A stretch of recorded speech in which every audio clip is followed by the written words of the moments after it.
Pass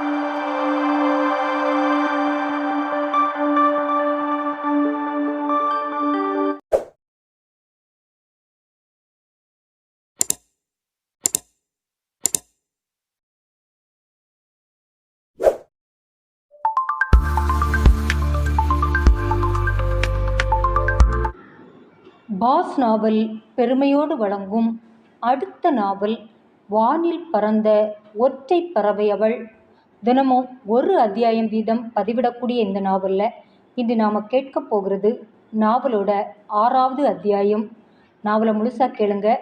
நாவல் பற்றிய உங்களுடைய கருத்தை மறக்காமல் எனக்கு கமெண்டில் சொல்லுங்கள். நாவல் பிடிச்சிருந்தா லைக் பண்ணுங்கள், உங்களுக்கு தெரிஞ்சவங்களோட ஷேர் பண்ணுங்கள். வாங்க நாவலோட 6வது அத்தியாயத்துக்குள்ளால போகலாம். கொண்டு வந்த கேன்பேக்கை பக்கத்தில் உள்ள மேஜை மீது வைத்துவிட்டு ரோலிங் சேரில் வந்து அமர்ந்த காவியாவை நோக்கி அவசரமாக வந்து கொண்டிருந்தாள் நர்ஸ் பரிமளம். சொல்லுங்க சிஸ்டர், கையில் என்ன? பரிமளத்தின் கையில் இன்னும் பிரிக்கப்படாமல் இருந்த பார்சலை பார்த்து காவியா கேட்க, உங்களுக்கு கொரியரில் ஒரு பார்சல் வந்திருக்கு மேடம். பார்சலா? எனக்கா? எனக்கு யார் பார்சல் எல்லாம் அனுப்புறது? தெரியலையே மேடம். சொல்லியவாறு பரிமளம் கொண்டு வந்த பார்சலை மேஜை மீது வைத்துவிட்டு அவள் காவியாவை ஆர்வமாக பார்த்தாள். காவியா குழப்பமான மனநிலையோடு தன் முன்னால் இருந்த பார்சலை பார்த்தாள். பார்சல் கொஞ்சம் பெரிதாகவே இருந்தது. என்ன இது? யார் அனுப்பியிருப்பாங்க என குழப்பமான மனநிலையோடு அந்த பார்சலை கையில் தூக்கி பார்த்து கொண்டிருக்கும் போதே டியூட்டி டாக்டர் அவளை அழைத்து கொண்டு உள்வர, சட்டென வாசல் பக்கம் கண்களை திருப்பிய போது அந்த பார்சலின் ஒரு பகுதியில் இருந்த KR என்ற எழுத்து சரியாக அவள் கண்ணில் பட்டது. அதை பார்த்த விழியும் உதடும் மெல்ல சிரிப்பில் மலர்ந்தது. அதே நேரம் அவளை நெருங்கி இருந்த டாக்டர் மதியழகன், பிஸியா மேடம் என கேட்க, இல்லை சொல்லுங்க, என்ன விஷயம் என மொத்தமாய் பார்சலில் இருந்த தன் கவனத்தை டாக்டர் பக்கம் அவள் திருப்ப, தயங்கிய டாக்டர் மதியழகன் சிறிது நேர மௌனத்திற்கு பின், நேற்று ஒரு நோயாளியோட ரிப்போர்ட் கொடுத்துருந்தேனே, பார்த்தீங்களா மேடம்? பார்த்தேன் டாக்டர். ஹார்ட்டில் ப்ராப்ளம் இருக்குது. அவங்கள நீங்கள் இங்கே அனுப்புங்க, நான் பார்க்குறேன். இல்லை டாக்டர், இன்று அவருக்கு அடி வயிற்றில் ஒரு சின்ன ஆப்ரேஷன். அவரை இங்கே கூட்டிகிட்டு வருகிறது ரொம்ப சிரமம். அதுக்கு பதில் நீங்கள் வந்தால் கொஞ்சம் நல்லா இருக்கும். ஓகே, நானே வரேன் என்றவள் பரிமளம் பக்கம் திரும்பி, சிஸ்டர் இதை கொண்டு என் வண்டியில் வச்சிடுங்க, நான் வீட்டுக்கு போய் பார்க்குறேன் என்றதும் பார்சலோடு வெளியேற, நர்ஸை தொடர்ந்து வெளியேறிய அவளும் பின் திரும்பி டாக்டர் மதியழகன் பின்னால் சென்றாள். அன்று முழுவதும் அவளுக்கு பற்பல வேலைகள் சூழ்ந்து கொண்டதால் அதன் பின் அந்த பார்சல் பற்றிய நினைவுகளே அவளுக்கு வரவில்லை. ஒரு வழியாக அன்றைய நாள் டியூட்டி முடிந்து அந்த ஹாஸ்பிட்டலை விட்டு வெளிவந்தவள் நேரே தன் 4 சக்கர வாகனத்தை நோக்கிதான் போனாள். உடம்பு ரொம்பவே சோர்ந்து போய்விட்டது. தொடர்ச்சியாய் 8 மணி நேரம் அல்லவா வேலை பார்த்திருக்கிறாள். அப்படிப்பட்டவளுக்கு இந்த சோர்வு நியாயம்தானே. தளர்ந்து போன மனதை சரிபடுத்த முடியாமல் வண்டியின் பின் கதவை திறந்தவள் கையில் இருந்த கைப்பையை தூக்கி பின்னால் எறிந்தபோதுதான் அந்த பார்சல் அவள் கண்ணில் மறுபடியும் விழுந்தது. எப்படி மறந்தேன் என தன்னைத்தானே நொந்து கொள்ளும் போதே பனியால் சோர்ந்திருந்த அவளுடைய முகமோ மறுபடியும் பூவாக மலர்ந்தது. இது கதிர சோழன வேலை என்பது அவளுக்கு தெளிவாக தெரிந்தது. ஆனால் இவ்வளவு பெரிய பார்சலில் தனக்கு என்ன அனுப்பியிருக்கிறான் என்ற கேள்வியே குடைய ஆரம்பித்தது. நேரடியாக கொடுத்தால் வாங்க மாட்டாள் என்றேதான் அனுப்பி வைத்திருக்கிறார் என்பதும் புரிந்தது. வண்டி ஓட்ட ஓட்ட அவனின் ஞாபகங்கள்தான் அவளை அலக்களித்து கொண்டிருந்தது. அதனாலே என்னவோ மலர்ந்த முகத்தோடு அவன் தன்னுடைய அருகில் இருப்பது போலவும் நெருங்கி வந்து பார்சலை கையில் கொடுப்பது போலவும் கற்பனை செய்து கொண்டு முகம் முழுவதும் பூரிப்பை விதைத்திருந்தாள். அவளின் எண்ணங்கள் அவனோட கனவுகளோடு கலந்து வர வர வெட்கம் அவளை அறியாமல் பூத்து குலுங்கி அவளை மகிழ்வின் எல்லைக்கு கூட்டி சென்றது. கதிரின் நினைவுகளோடு காரை ஓட்டி வந்தவளுக்கு கவனம் சிதற ரோட்டை கிராஸ் செய்த குழந்தை ஒன்றை கவனிக்க தவறிவிட்டாள். இன்னும் ஒரு நொடியில் அந்த குழந்தை மீது கார் பாய்ந்திருக்கும். நல்லவேளை குழந்தையின் தந்தை கொடுத்த கொடூர சத்தத்தில் நிஜ உலகம் வந்தவள் அவசரமாக வண்டியை திருப்ப அது எங்கெங்கோ ஓடி ஒரு வழியாக குழந்தை மேல் ஏறாமல் மூச்சை பிடித்து நின்றது. காவ்யா ஒரு நொடி பதறியே போய்விட்டாள். அதே பதட்டத்தோடு இறங்கியவளை காச் மூச்சென குழந்தையின் தந்தை கத்த ஆரம்பிக்க ஒரு நொடி காவ்யாவின் இதய துடிப்பே நின்றுவிட்டது. ஆனால் குழந்தைக்கு எதுவும் ஆகவில்லை என்ற பிறகுதான் நின்ற அவளின் இதயமே மறுபடியும் துடிக்க ஆரம்பித்தது. ஆனாலும் குழந்தையின் தந்தையோட பதட்டத்தை அவளால் நிறுத்தவே முடியவில்லை. எவ்வளவோ சுற்றி நின்றவர்கள் பேசி பார்த்தார்கள். ஆனாலும் குழந்தையின் தந்தையின் பதட்டத்தை அங்கு கூடியிருந்த ஒருவரால் கூட நிறுத்த முடியவில்லை. தன் குழந்தையை நெஞ்சோடு அணைத்து கொண்டு பதறி நின்ற அந்த பாசக்கார தந்தையை பார்க்க அவள் மனது அவளையும் அறியாமல் கலங்கத் தொடங்கியது. அந்த கலக்கம் கண்ணீரை சட்டென பிரசவித்துவிட முன்னால் நின்று அவளை திட்டிக் கொண்டிருந்தவருக்கு ஒரு மாதிரி ஆகிவிட்டது. அவர் திட்டியதால் தான் காவ்யா அழுவதாக முன்னால் இருந்த நபர்கள் அத்தனை பேரும் நினைத்தார்கள். ஆனால் அவளுக்கு மட்டும்தான் தெரியும், தான் பல வருடமாய் ஏங்கி நின்ற அன்பு முன்னால் நிற்க கண்டு உடைந்து அழுகிறாள் என்று. அவளோட அழுகைக்கு காரணம் புரியாமல் அனைவரும் சேர்ந்து ஏதேதோ சமாதானம் செய்து மறுபடியும் அவளை வண்டியில் ஏற்றி அனுப்பி வைத்தனர். வண்டியில் வீடு வந்து சேர்வது வரை காவ்யாவின் கண்ணுக்குள் அந்த பாசக்கார தந்தையே இருந்தார். தெரியவில்லை, ஏனென்று தெரியவில்லை. சின்ன வயது முதற்கொண்டு இந்த வயது வரை அவளை நெகிழ வைப்பது இப்படியான அன்பு மட்டுமே. அப்படி ஒரு அன்பு தனக்கு சிறு வயது தொட்டே கிடைக்காததால் வந்த ஏக்கமாக கூட இருக்கலாம். இப்படிதான் போன வருடம் ஒரு தந்தை தன்னுடைய 13 வயது மகளை தூக்கி கொண்டு தன்னை சந்திக்க வந்தபோதும் உயிருக்கு போராடி அந்த மகளை காப்பாற்ற அந்த தந்தை துடித்த துடிப்பை பார்த்ததும் காவ்யா உடல் புல்லரித்துதான் போனது. வாழ்வில் இப்படியான நேசம் அவளுக்கு மறக்கப்பட்ட கொடுமைதான் அவளை தந்தையின் அன்பிற்காக ஏங்க வைத்திருந்தது. அன்றைய நாள்தான் தனக்கென்று இப்படி ஒரு உறவு இல்லையே என அவள் மனது முதலாக ஏங்கித் தவித்தது. என்னோட அப்பாவும் இருந்திருந்தா எவ்வளோ நல்லா இருந்திருக்கும்.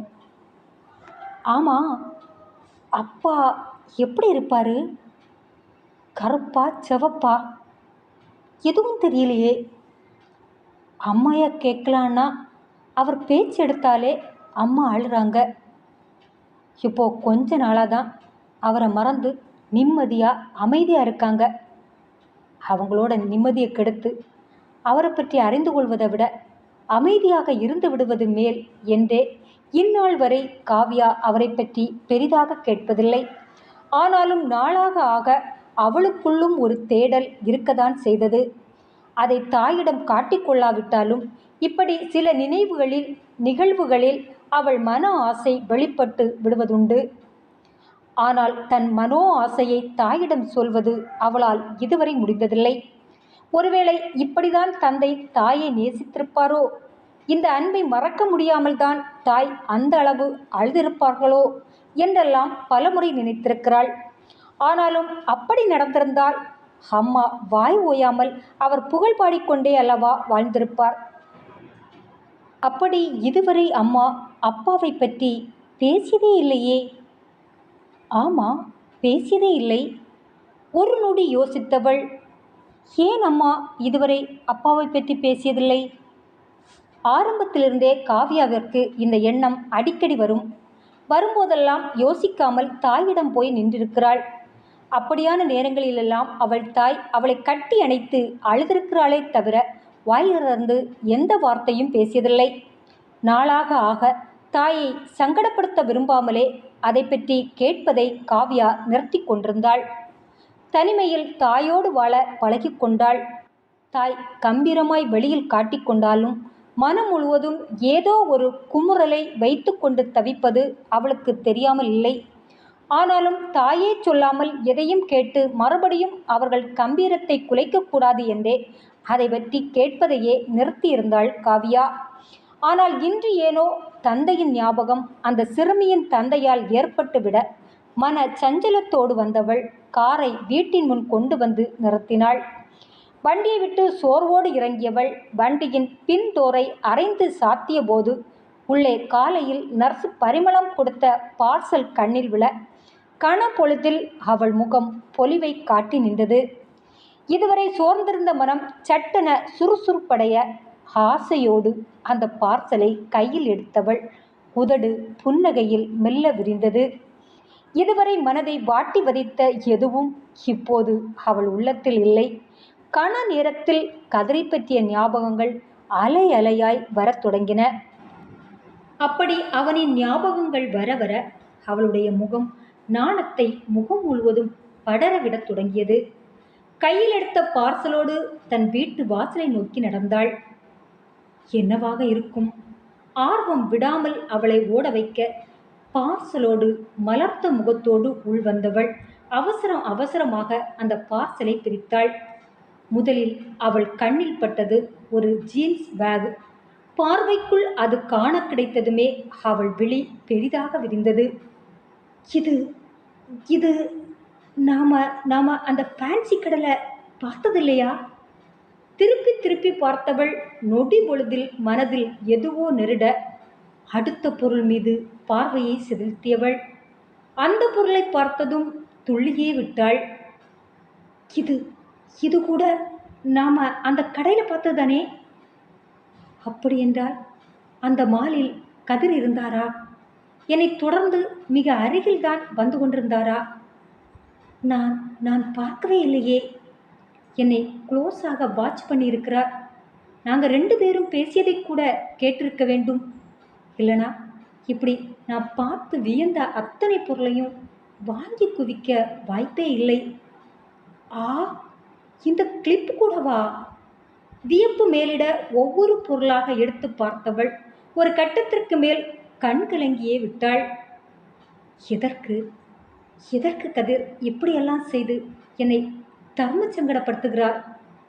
பார்க்க பார்க்க மனது வலிக்க ஆரம்பிக்க நொடி பொழுது உருகி அவள் ஆசையாக வாங்கி கொடுத்த சில பொருட்களை எடுத்து நெஞ்சோடு அணைத்து சிலிர்த்தவள் 3 மணி நேரம் உள்ளால நின்னோமே, ஒரு இடத்துல கூட என் கண்ணில் தட்டுப்படலையே.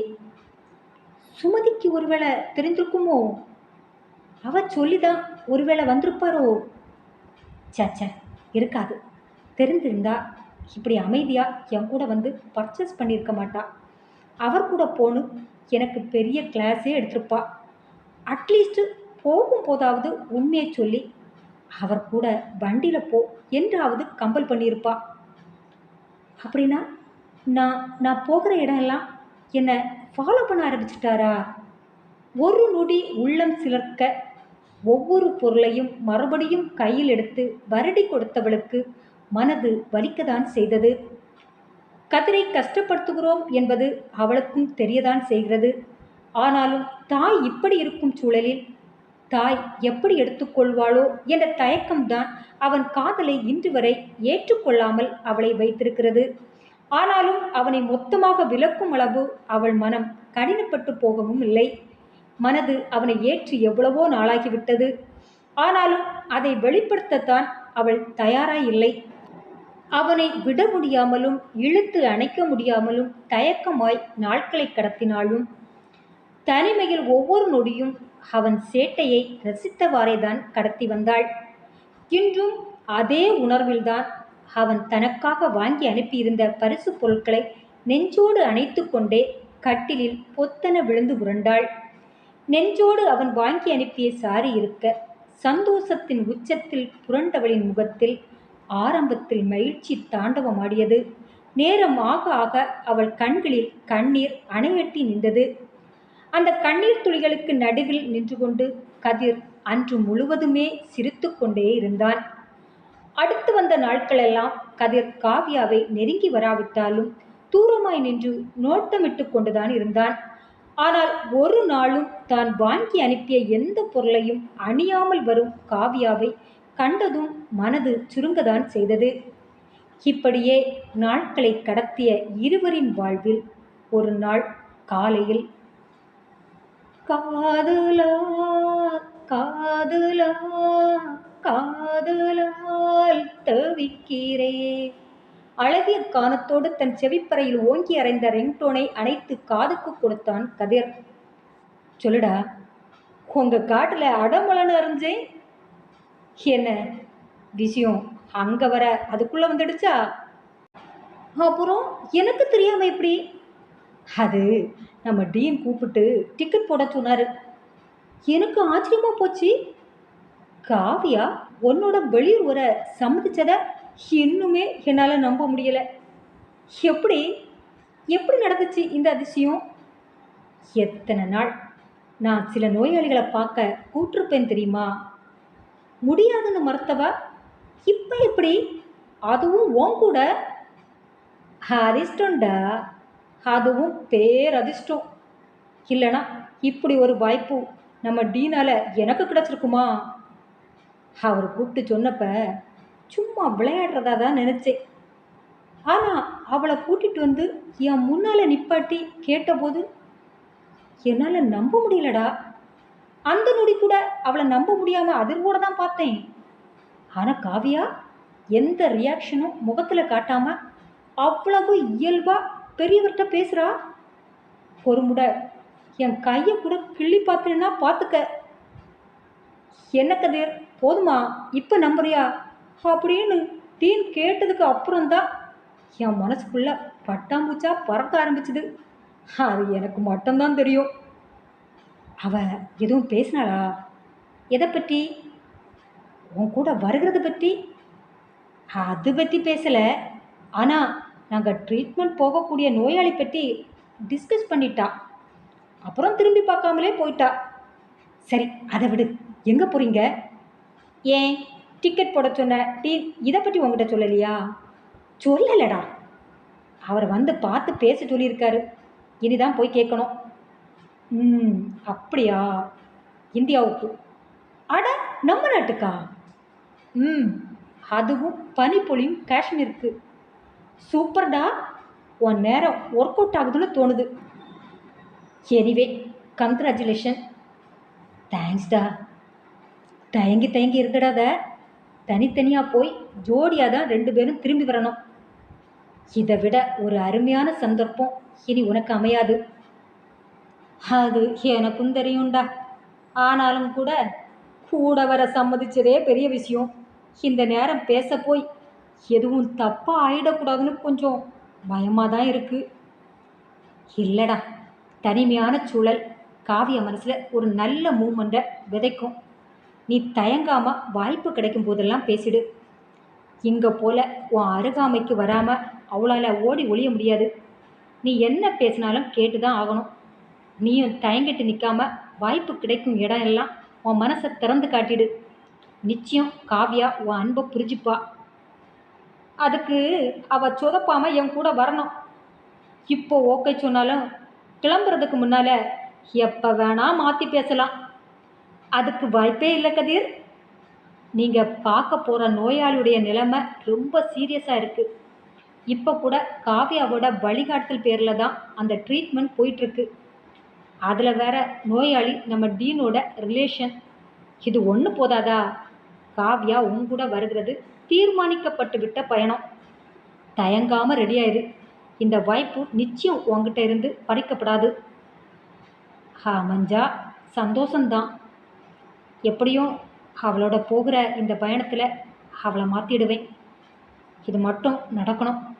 கடவுள்கிட்ட எனக்காக ப்ரேயர் பண்ணிடா. ஆமாம், எப்போ கிளம்புறீங்க? நாளைக்கு போகணும்னு சொன்னாங்க. நேரம் நீ டிக்கெட் போட்டால் தான் தெரியும். அதை நான் பார்த்துக்கிறேன். டிக்கெட் போட்டுட்டு உன்னை கூப்பிடுறேன். ஆமாம், நாளைக்கு ஏர்போர்ட்டுக்கு வரவா? வேணாம். ஏன், உன் ப்ரைவசி கட்டுடுமோ? அறுக்காதடா. அறுவையாதாண்டா இருக்கும். இப்போ எங்கள் பேச்செல்லாம் அப்படி தான் தெரியும். டேய் வைடா, அடுத்த லைனில் காவியா இருக்கா. என்ன? கா காவியவா? வைடா மடையா என்றதும் மூர்த்தி விலகிக் கொள்ள பட்டனை அழுத்தி தொடர்பை ஏற்படுத்திய கதிர், ஹலோ காவியா? சந்தோஷத்தில் குரல் கொடுக்க எதிர்முனை நிசப்தத்தை தாங்கி நிற்க கண்டதும், ஹலோ ஹலோ காவியா, இருக்கிறியா? மறுமுனையில் சத்தம் கேட்டதும் சில நொடி அமைதியானவன், என்ன அதிசயமா எங்களெல்லாம் வரீங்க? அது அது சொல்லுங்க, என்ன விஷயம்? அது அது வந்து இந்தியாவுக்கு இந்தியாவுக்கு இந்தியாவுக்கு என்ன? இல்லை, என்னால் வர முடியாது. அதை அதை சொல்லத்தான். அவள் தயங்கிவார் சொல்ல மொத்தமாய் உடைந்தவன், ஏன் ஏன் காவியா அப்படி சொல்கிறா? நேற்று அப்படி பேசினா இன்று என்னாச்சு? அது அது வந்து அவள் சொல்ல முடியாமல் தயங்க, என் கூட வருகிறதுல உனக்கு எதுவும்? வலியோடு தான் அவன் வாயிலிருந்து இவ்வார்த்தை வந்தாலும் அதை கதிர் வெளிக்காட்டாமல் கம்பீர குரலுடனே பேச, அவன் கம்பீர குரலுக்குள் ஒளிந்திருந்த கலக்கத்தை கண்டுகொண்டவள், ஐயோ ஐயோ கதிர், அப்படியெல்லாம் இல்லை என பதறி போய் சொல்ல, அப்படின்னா ஏன்? ஏமாற்றத்தின் வலியை முகம் முழுவதும் படரவிட்டு கேட்க, அவன் குரலிலே அவன் ஏக்கத்தை புரிந்து கொண்டவள், அம்மா அம்மாவுக்கு நான் நான் அவ்வளோ தூரம் வருகிறது பிடிக்கல கதிர். கல்பனா அம்மா அவங்க பொண்ணை வெளி இடத்துக்கு அனுப்ப மாட்டாங்கன்னு தெரியும். ஆனால் டாக்டராக கூட அனுப்ப மாட்டாங்கன்னு என்னால் நம்ப முடியலை. நான் எதுவும் வம்பு செய்வேன்னு அம்மா பெயரை இழுக்கிறியா காவியா? அப்படின்னா வெரி சாரி. சத்தியமாக அங்கே வச்சு என்னால் உனக்கு எந்த தொந்தரவும் வராது. ஐயோ கதிர், என்ன பேசுகிறீங்க? நான் நான் சொன்னேனா உங்கள் தொந்தரவுக்கு பயந்து தான் நான் வரலன்னு?